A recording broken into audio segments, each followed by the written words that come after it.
Saudações, sejam bem-vindas, sejam bem-vindos. Bom dia, boa tarde ou boa noite. Vamos falar de duas obras do Stevenson, o Robert Louis Stevenson, que é um autor escocês britânico, né? E ele vai falar de personagens um tanto quanto bizarros. Então são personagens marcantes da ficção. Então vamos colocar nesse quadro personagens marcantes da ficção. Dá uma ênfase maior na obra Jekyll, né? O Dr. Jekyll e o Sr. Hyde, né? O Doctor, o estranho caso, né? O estranho caso do Dr. Jekyll e o Sr. Hyde, né? Que aqui no Brasil é o Médico e o Monstro, mas o título original não é Médico e o Monstro, certo? Não tem monstro na história, né? Não é um monstro, o pessoal criou o monstro achando que é o Incrível Hulk, né? Mas o pessoal é um problema de recepção, né? Tem aquela estética da recepção, é o pessoal entender a obra, né? Depois de 100 anos. Então esse livro tem 100 anos. Nós temos que imaginar, ler essa obra como pessoas da época, né? É a época do Sherlock Holmes, certo? É a época do Júlio Verne e tal, a era vitoriana, final do século XIX. Então é a época também do Dorian Gray, né? Então imaginar a época, qual que é a época, né? A época da Alice no País das Maravilhas, né? Então, o importante é voltar à época, né? Para ter a primeira recepção, porque agora a gente viu tanto filme, a gente viu tanta coisa de fábulas, tanta coisa de jogos, videogames, filmes da Marvel, né? Até minissérie da Wandinha fazendo uma piadinha em cima, uma paródia em cima, porque o vilão lá da minissérie da Wandinha é justamente o Hyde, né? Ou seja, o Hyde é um cara normal que vira o Hyde. O Hyde seria o quê? O monstro, né? Então é interessante isso aí. Ou seja, a cultura pop gosta muito de usar o médico e o monstro, né? Essa ideia do duplo, essa ideia do dupla personalidade e tal, mas que na época não era o foco, né? Depois que se descobriu, porque depois que você lê o livro você descobre, né? De início você não sabe essa informação, você não tem essa informação. Isso vem a posteriori, isso é o plot twist da história, o plot twist, sua cabeça explode, é isso. Mas você lendo é uma investigação, por quê? Nós temos duas personagens que sensacionais, sim, totalmente diferentes, né? Então você tem um doutor, né? Um doutor, sim, o Dr. Jekyll, que é um cidadão muito respeitável, muito honrado, muito digno, né? Benfeitor, filantropo, né?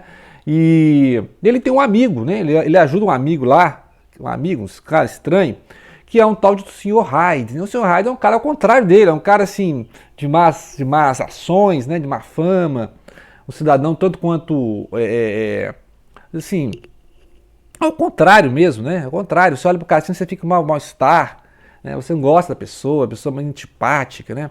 Um cara rabugento, um cara casmurro. Mas não é possível, como é que tem a ver o Jekyll com o Hyde, né? O que Jekyll com o Hyde, o que tem a ver? Porque são duas pessoas completamente... Mas acontece que o Jekyll, né? Dá guarida na sua casa, né? Ou seja, dá uma chave especial lá pro Hyde morar lá no fundo da casa do Jekyll, né? A questão é que tudo é uma investigação. Primeiro começa como uma investigação policial, assim, lá Sherlock Holmes, né? Naquela época de nevoeiros em Londres, né? Então tem um clima no ar, um clima de terror, mas a coisa vai ficando terror ao longo da história, né? Então começa assim, dois amigos conversando, né? Um advogado com um parente conversando na rua, andando na rua. Ah, você sabe aquela porta? Tem uma porta ali. Nessa área que costuma andar o Sr. Hyde. Eu encontrei uma vez, ele tinha uma criança brincando na rua, ele passou por cima da criança, precisou tirar a criança. E aí eu fui pedir satisfação, como é que isso? Eu falei, né, fazendo isso com a criança na rua. E o cara completamente antipático, e depois falou assim que ia pagar, né, a família, né? Então, assim, uma pessoa insuportável, um cara que, né, anda na rua tropeçando nas pessoas. E aí, o cheque que ele apresentou lá tinha assinatura do Jack. Você, mas o Jack eu conheço, né? O advogado eu conheço, porque tem um documento lá falando, né, que ele vai deixar o seu legado, a sua herança para o benfeitor, o Sr. Hyde. Que benfeitor, cara? Que benfeitor, né? Esse Sr. Hyde é uma pessoa péssima, cara. Então, o cara, assim, dado a jogatina, né? E depois vai acontecer um ápice na história aqui que vai ser um assassinato, né? Ele vai matar um cara bengalado no meio da rua lá e tal. E aí fica aquele negócio, né? Quem será esse Hyde e por que o tal do Jack, que é um cara benfeitor, um cara de boa, né? Um médico respeitado, fica dando espaço para o cara morar na casa, como assim? E aí tem o mordomo entrega lá uma carta, né, escrita pelo... eles vão comparando assinaturas, né, entrega a carta, o cara começa a comparar assinaturas, mas essa letra aqui, né, a carta diz que é a carta do Hyde, mas a assinatura a caligrafia aqui, ó, é do Jekyll. Então, ou seja, é uma investigação e ao mesmo tempo você vai contando a história, né? Ou seja, você tem as reuniões familiares lá, sociais do Jekyll. O Jekyll é o médico fazendo experiência sobre personalidade, ele fala assim que todo mundo tem um bem e um mal, né? Então aí você vai vendo a posição do Jekyll, né? Ó, todo mundo tem um bem e um mal, né? Lembrar lá da questão do Freud, falar que né, nós somos o consciente, temos o inconsciente, né? Nós temos o princípio do prazer e o princípio da morte, né? Então, o Edgar Allan Poe fala do demônio de perversidade, né? O demônio de perversidade, tem uns contos, ou seja, o gato negro, o cara faz o mal sabendo que está fazendo mal. Então, tem todos esses assuntos estão aqui à baila, né? Estão circulando aqui. Tem a questão também do Jung, né? O Carl Gustav Jung, que é a questão da persona e da sombra. Personização, ou seja, você tem a persona, que é aquela pessoa clara, né, o que você deseja ser, o que a sociedade espera de você, e a sombra é tudo aquilo que você exclui, né, tudo aquilo que você guarda, e de repente essa sombra pode tomar conta, que é o que acontece aqui, ou seja, descobre-se então que o Jekyll e o Hyde são a mesma pessoa, né? Ou seja, não é aquela ideia de que o Jekyll vira um monstro, não, isso é uma alegoria, né? Isso é uma alegoria, e é a mesma pessoa, né? Eu até gosto dos filmes que mostram sendo a mesma pessoa, o cara tá lá, trombou com o cara na rua, pessoal, Jekyll, você tá fazendo aqui? Não, eu sou o Hyde, é a mesma pessoa, né? É claro que ele fica, quando ele tá Hyde, ele fica um pouco mais encurvado, né?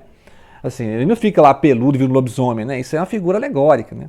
Então eles transformam nos filmes a coisa mais terror. Só que aqui é mais psicológico, por quê? Porque é a mesma pessoa, né? Só muda a feição do rosto, só muda o tom de voz, né? Ou seja, o Jekyll é um cara que fala calmo, né? O cara fala calmo, cordial, sempre amável. E o Hyde, não, o Hyde é o contrário, é o cara que fala cuspindo as pessoas, fala xingando, mandando, né? Então, mas é a mesma pessoa, é o mesmo, tanto é que o cara vê o Jekyll, vê o Hyde, acha que é o Jekyll, vê o Jekyll, acha que é o Hyde, então, assim, não tem aquele negócio com a transformação que ele vira o Incrível Hulk, não, isso aí já é filme, né? Isso aí é filme. Então esse é o problema da recepção, é um livro que tem 100 anos, então a recepção dele já mudou umas 4 vezes, né? Mas vamos ler como se fosse um cara vitoriano lendo. Então, é uma investigação em que ninguém sabe o que tem a ver um com o outro. E aí vai unindo a ponte e o próprio Jekyll, numa carta, explica, né? Olha, eu fiz uma poção, né? Eu fiz um líquido aqui, uma coisa química, que ela consegue separar o lado bom do lado mal, né? A ideia era ele dominar esse lado mal para ficar só bom. Só que ele tem um problema. O lado mal, né, por início de conversa, era domesticável. Então, o lado mal tomava a poção e voltava a ser o Jekyll de novo. Só que chegou uma hora, o lado mal quer ser mal, né? Ele não quer mais o Jekyll. É o contrário. Aí o monstro que começa a tomar conta da história, né? O Hyde é que começa a ser o dono da história. Então, ele não quer mais tomar a poção para voltar a ser Jekyll. Então, eles se separaram. Ele teve um problema lá de... A poção, na verdade, fez o seguinte. Ele não conseguiu dominar o lado mal, né? Podemos dizer assim. O lado mal que dominou o lado bom, né? Ele separou as personalidades, a personalidade do Hyde era mais extrovertido, era mais forte, era mais rancoroso, enquanto que o Jack é um cara de boas, né? Ele estava tranquilo, não brigava com ninguém, era um cara, né? Então ele não conseguiu controlar o Hyde, né? Ou seja, então não adiantou nada a poção dele, porque no final da conta ou seja, o lado bom separado do lado mal, o lado bom não conseguiria controlar o lado mal, porque o lado mal é o cara que vai ser mais proativo, podemos dizer assim, né? Então o cara é mais proativo, enquanto que a personalidade do Jekyll é a personalidade mais benévola, né? Sim, mais sossegada, então ele não teria essa força de vontade para dominar o lado que tem a força de vontade, né? Como igual diz o Nietzsche, né? A vontade de potência estava com Hyde, né? A vontade de potência, enquanto que o Jack é um homem fraco, né, da história, podemos dizer assim. Porque no final o monstro toma conta do médico, né? Então essa é a grande lição moral da história, que se você der muita vazão ao seu lado mal, né, o lado mal toma conta, né? Que é um pouco que tá no Dostoiévski também, é interessante a época, né?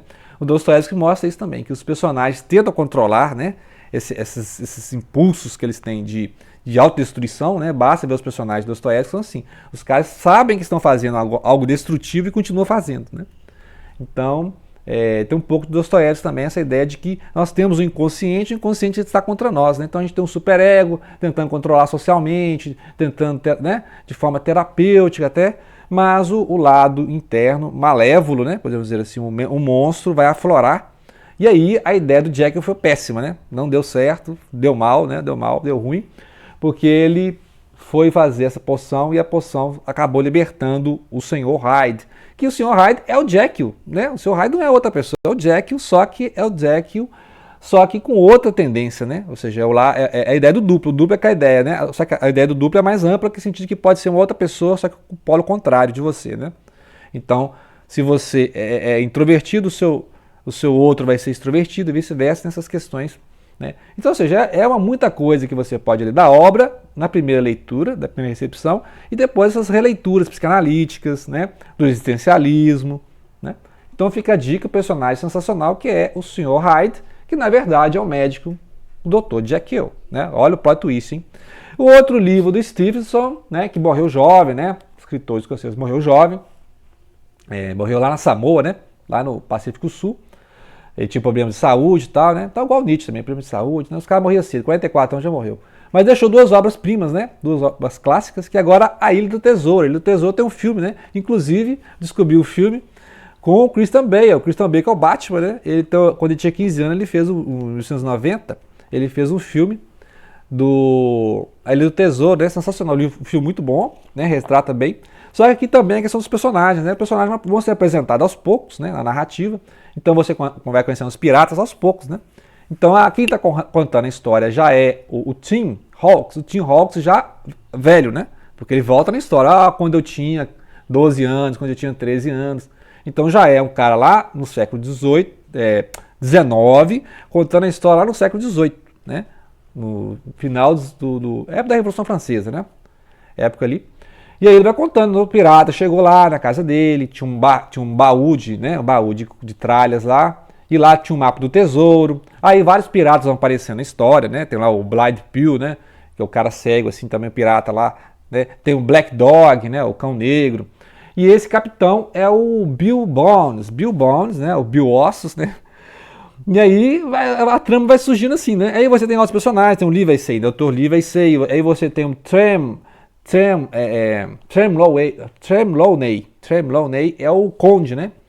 O Trelawney vai ser quem vai financiar, né, o Tio Patinhos da história, né? Vai financiar a viagem, né? Então a primeira parte do livro é só um preâmbulo, né? Então vai apresentando os personagens, aí você vai lembrando dos livros, né? De navegação, lá o Moby Dick, do Melville, né? Você vai lembrando aquelas histórias de Jack London, né? O Homem do Mar, o Lobo do Mar, né? Aí você vai lembrando do Capitão Hatteras, do Júlio Verne, na mesma época, né? Você vai lembrando todos aqueles livros de pirataria lá do Emílio Salgari, né? Emílio Salgari, que é citado pelo Umberto Eco, né? O Emílio Salgari era um autor italiano de história de pirata também. Então, assim, todos esses, né? A gente vai lembrando lá do Jack Sparrow, né? O Piratas lá do Caribe, né? Então é isso aqui. Outra coisa também é a recepção, né? Os piratas do Peter Pan, né? Você vai lembrando dos piratas do Peter Pan, mas a história inicial aqui é só uma introdução ao tesouro do Capitão Flint. Quando fala Capitão Flint, todo mundo tem medo, né? Todo mundo tem medo aqui desse Capitão Flint com a barba ruiva, a barba negra, todo mundo tem medo. E aí a ideia é achar esse tesouro. No meio da história, eles encontram um cara aqui que vai ajudar a montar a tripulação, um cara assim que parece amigável. Só que no início da história tem lá o Bill Bones falando, olha, cuidado com o homem perneta, cuidado com o homem de uma perna só. E aí, lá no meio da história, aparece um cara com a perna só. Só que aquele cara parece amigável, querendo ajudar, né? Que é o Long John Silver. Fiquem atentos a esse Long John Silver, porque o tempo todo o Tim Hawks, que é o narrador menino aqui, tá de olho no cara, né? O cara tá amigável, assim, né? Lá na taberna do cara, fica os piratas circulando lá, e o cara fala, não, que esses caras, não, expulsa esse cara daqui. Descobre quem é esse cara. Tipo assim, como se ele tivesse contra os piratas, mas depois você vai descobrir na história, né? Aí os plot twist da história, né? Porque o tempo todo tem essa pegadinha de cuidado com o homem na perna só. E aí o principal aliado deles é um cara com a perna só, um tal de Long John Silver, né? Então a gente fica lendo assim, e o menino desconfiando, né? E é interessante que ele tá contando a história depois que aconteceu, certo? Então ele tá te dando já a ideia, olha. Cuidado com esse cara, né? Porque ele parece muito amigável, né? Ele, inclusive, o conde lá, né? O financiador lá, o almirante, comprou um navio. Ele confia muito nesse cara, né? E tem lá um doutor, né? O doutor Livesey, que é um cara que desconfia muito de pirata. Ele não gosta muito de pirata, não, né? Ele tem um rancor, né? Mas todo mundo tem interesse em descobrir que tesouro é esse, né? Aí por isso que chama ele do tesouro. E aí eles vão chegar lá na ilha, né? E vão tentar fazer toda aquela investigação para saber onde é que está o tesouro, né? Graças ao mapa que eles encontraram no baú do capitão, né? Ou chamado capitão, né? Mas era um marinheiro lá no Marujo, lá o imediato do capitão Flint, né? Que aí, ou seja, ele é jogado na aventura, né? Então o menino aqui é jogado na aventura e nós somos jogados na aventura porque as coisas vão acontecendo assim, né? Passou o capítulo 2, começa a correria, né? A parte 2 começou a correria. A primeira parte é só a introdução mesmo aos piratas aparecendo, né? Então a parte 1 é velho pirata. E aí começa a parte 2, é que começa mesmo eles a montarem o navio para fazer a viagem até a Ilha do Tesouro. Ok? Então fica aí as dicas dos livros do Stevenson, né? Assim, um autor interessantíssimo, clássico, né? Clássico, 100 anos. 100 anos o livro é clássico, né? Ok? Grato pela atenção, não deixem de compartilhar.